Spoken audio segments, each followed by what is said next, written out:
Samochalúbka, úryvok z básne Morho.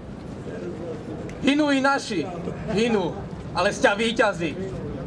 Žiadna rana, zvuk bôľu z úst im nevyrazí.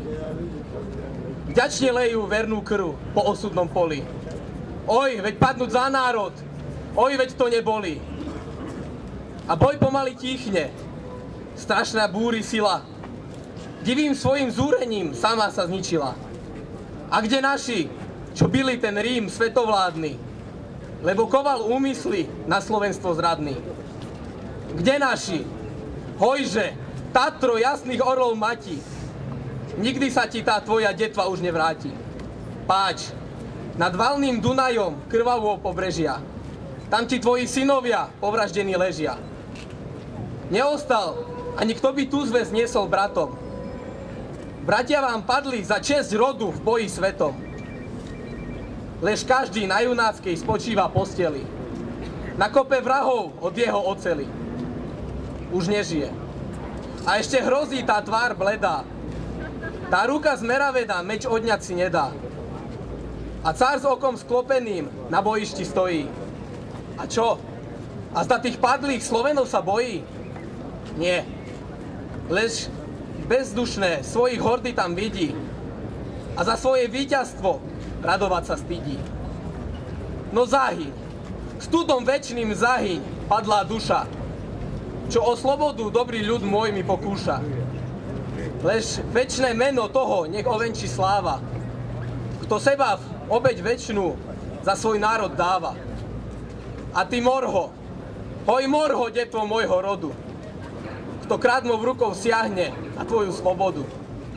A čo i tam dušu dáš v tom boji divokom, Mortile, voľ nebyť, ako byť otrokom.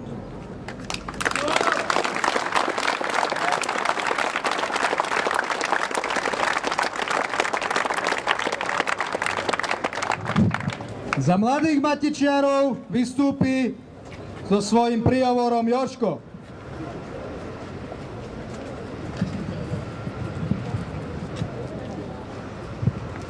Hej. Vážení priatelia, predtým, kým ma predstavitelia štátnej moci zatknú, alebo ma zbijú a dokopú na zemi, a to len preto, že som prišiel povedať to, čo si myslím, a si myslí väčšina z nás, tak som išiel povedať toto. Istý klasik povedal, kto si nepamätá históriu, je nútený si ju zopakovať.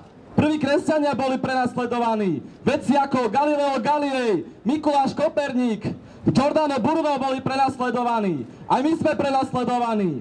Nie kvôli názorom. Názory bežných ľudí našich mocipánov nezajímajú. Nás perzekujú preto, lebo tento systém sa nás bojí. Ak niekto videl umírať koňa, tak veľmi dobre vie, že pred smrťou kope okolo seba. Aj naša vláda vidí, že pri korytách nebude večne. Či pomocou skorumpovaných médií, alebo pomocou silového zásahu sa snažia umlčať. Ako člen Matice slovenskej veľmi dobre poznám osudy našich velikánov. Všetkých spájalo to, že počas života boli prenasledovaní. Až po smrti sa im dostalo uznania. A aj to, že všetci boli Slováci. Nebudem hovoriť, že to boli veľkí Slováci, lebo niekto by sa mohol pýtať, či ostatní boli malí Slováci. Aj my sme Slováci.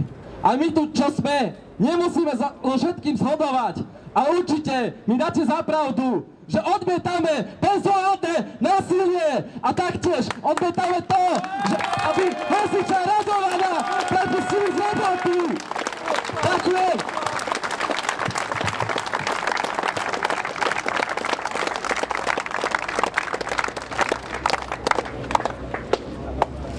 Teraz so svojím príhovorom vystúpi kamarát z autonómnych nacionalistov Slovensko.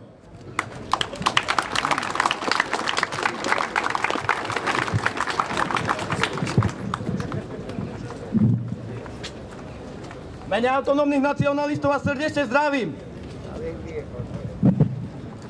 Stretli sme sa tu dnes, aby sme poukázali na skutočnosť, že násilie okolo nás je skutočná hrozba.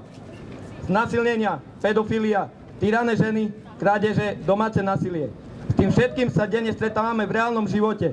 Máme tu naprostú slobodu, každý si robí, čo chce. Toto je životná úroveň, ktorú nám tento štát a jeho vládny systém ponúka. Môžeme sa slobodne bať vo vlastnej krajine. O svoje zdravie, o zdravie našich detí. Bať sa výjsť na ulicu, pustiť deti same sa hrať. Je toto život, aký chcete? Život plný strachu a hrôzy? Nedávne udalosti v Šarišských Michaľanoch nám to znovu len potvrdili. Slušní občania sú v tejto obci napadaní kriminálnymi živlami a do minulej soboty sa nikto nepostavil za ich práva. Za ich právo na slušný a bezpečný život. Ako náhle chceli poukázať na tento problém slušným, nenásilným protestom, tak boli represívnymi štátnymi zložkami brutálne napadnutí. Napadnutí kvôli tomu, že si dovolili povedať nahlas to, čo si aj tak myslí väčšina obyvateľov tejto krajiny. Bitka, krv, vodné dielo. Tento deň si budú obyvatelia tejto dediny pamätovať ešte dlho.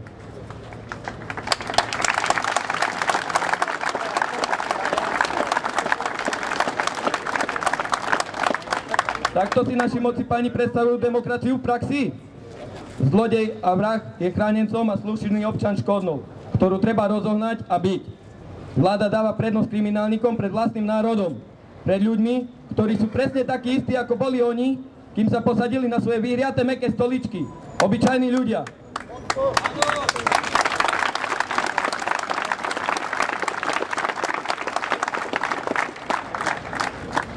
Ešte v ten deň, ako sa odohral incident v Šarišských Michaľanoch, niekto v obci Jasov brutálne dobil starenku na smrť. Naše médiá však ako si zabudli informovať o tejto udalosti a úmyselne zamlčujú pravdu. A pýtam sa, kde boli policajti v tom čase, keď starenka trpela a umierala v bolestivých krčoch?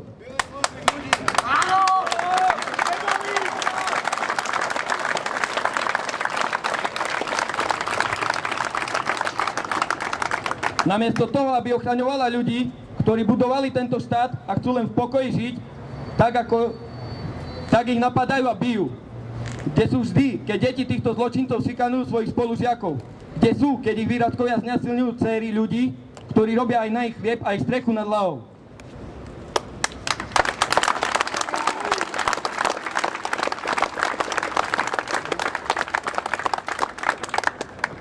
Preto prestaňme zatvárať oči pred realitou a poukazujme na skutočnosti, ktoré sa odohrávajú v našom bezprostrednom okolí. Týka sa to nás všetkých. Budúcnosť pevnosti zvanej Európa je v našich rukách, preto nedovolme, aby bolo násilie páchané na slušných občanov tohto štátu. My sme tí, ktorí budú tvoriť budúcnosť našej vlasti. Odsúďme akékoľvek prejavy násilia na slušných slovenských občanov v mestách a obciach, aby sa raz aj naše deti mohli pokojne hrať na ihriskách, bez toho, aby boli ohrozované nejakým sexuálnym deviantom, narkomanom alebo zlodejom.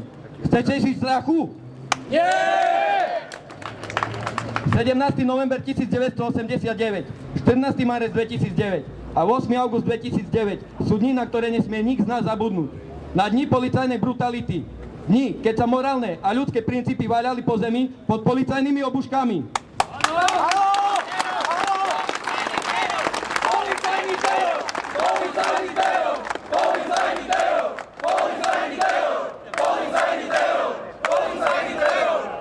Nikdy nezabudajme na myšlienku v nový lepší svet v našej vlasti, prestaňme viesť prázdne reči a začnime konať.